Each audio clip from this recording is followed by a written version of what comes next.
Hello friends, रोमांचक तथ्य में आज आप सबको जितिया व्रत के बारे में बताने जा रहे हैं। जितिया व्रत हिंदू धर्म में विशेष रूप से माताओं द्वारा संतान की लंबी आयु, स्वास्थ्य और समृद्धि के लिए रखा जाने वाला एक महत्वपूर्ण व्रत है।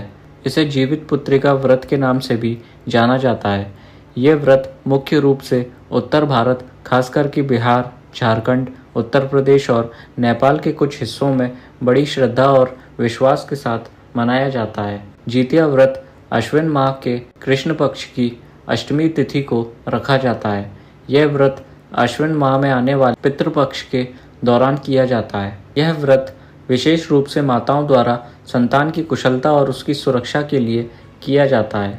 जितिया व्रत से जुड़ी एक प्रमुख कथा है कि एक बार नैमिषारण्य के निवासी ऋषियों ने संसार के कल्याणार्थ सूत जी से पूछा, हे सूत, कराल कलिकाल में लोगों के बालक किस तरह दीर्घायु होंगे? सूत जी बोले, जब द्वापर का अंत और कलयुग का आरंभ था, उसी समय बहुत सी शोकाकुल स्त्रियों ने आपस में सलाह की थी कि क्या इस कलयुग में माता के जीवित रहते पुत्र मर जाएंगे। जब वे आपस में कुछ निर्णय नहीं कर सकीं, तब गौतम जी के पास पूछने के लिए गईं।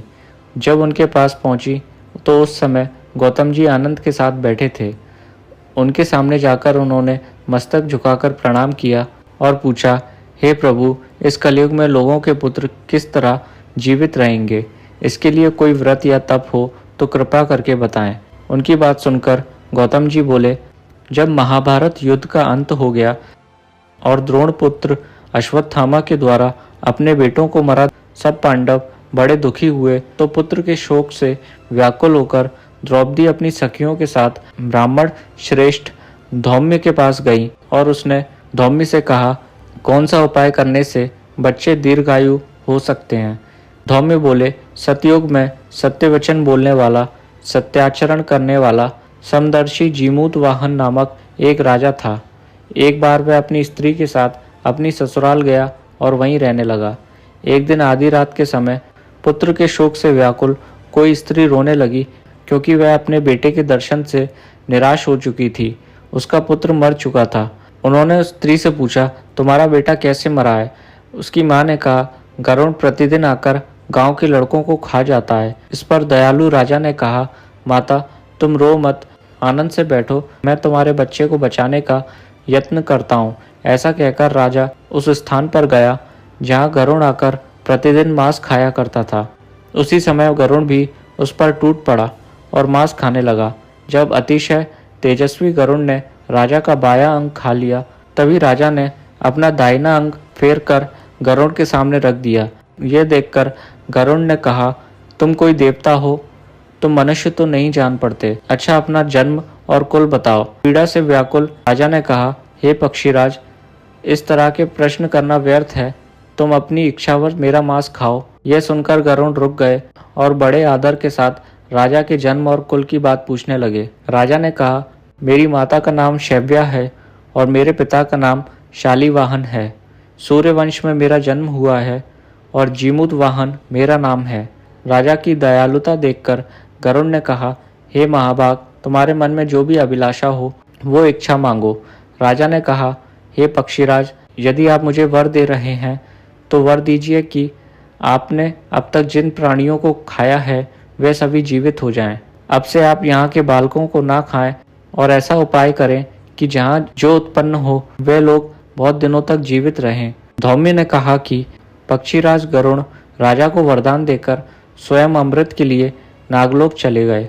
वहाँ से अमृत लाकर उन्होंने उन मरे हुए मनुष्यों की हड्डियों पर बरसाया। ऐसा करने से वे सभी लोग जीवित हो गए जिसको पहले गरुड़ ने खाया था। राजा की दयालुता देखकर गरुड़ ने कहा, मैं संसार के कल्याणार्थ एक और वरदान दूंगा। आज अश्विन कृष्ण सप्तमी से रहित शुभ अष्टमी की तिथि है। आज ही तुमने यहाँ के प्रजा को जीवन दान दिया है। हे वत्स, अब से यह दिन ब्रह्म भाव हो गया है। जो मूर्ति भेद से विविध नामों से विख्यात है, वही त्रैलोक्य से पूजित दुर्गा अमृत प्राप्त करने के अर्थ में जीवित पुत्रिका कहलाई है। सो इस तिथि को जो स्त्रियां जीवित पुत्रिका की और कुश की आकृति बनाकर तुम्हारी पूजा करेंगी, तो दिनों दिन उनका सौभाग्य बढ़ेगा और वंश की भी बढ़ोतरी होगी। हे राजन, सप्तमी से रहित और उदया तिथि की अष्टमी को व्रत करें, यानी सप्तमी विद अष्टमी जिस दिन हो उस दिन व्रत न कर शुद्ध अष्टमी को व्रत करें और नवमी में पारण करें। यदि इस पर ध्यान न दिया गया तो फल नष्ट हो जाएगा। जीमूत वाहन को इस तरह का वरदान देकर गरुड़ वैकुंठ धाम चले गए और राजा भी अपनी पत्नी के साथ अपने नगर को वापस चले आए। राजा के त्याग और गरुड़ की कृपा से वहां के लोगों का कष्ट दूर हो गया। उस समय राजा के शरीर की शोभा दूनी हो गई। जीमूत वाहन ने जिस प्रकार नागवंश के जीवन की रक्षा की, उसी प्रकार इस व्रत को करने से माता अपनी संतान की सुरक्षा और दीर्घायु की कामना करती हैं। इस व्रत का पालन पूरी श्रद्धा और नियमों के साथ करना चाहिए। व्रत के दौरान महिलाएं एक दिन पहले शुद्ध और सात्विक भोजन ग्रहण करती हैं और व्रत के दिन निर्जला रहती हैं। व्रत की पूजा के समय जितिया की कथा का पाठ करना आवश्यक है। जितिया व्रत मातृत्व का एक अद्भुत उदाहरण है, जहां मां अपनी संतान की खुशहाली और लंबी उम्र के लिए कठिन व्रत करती है। यह व्रत न केवल धार्मिक दृष्टि से महत्वपूर्ण है, बल्कि पारिवारिक और सामाजिक जीवन में भी माताओं के त्याग और समर्पण को दर्शाता है।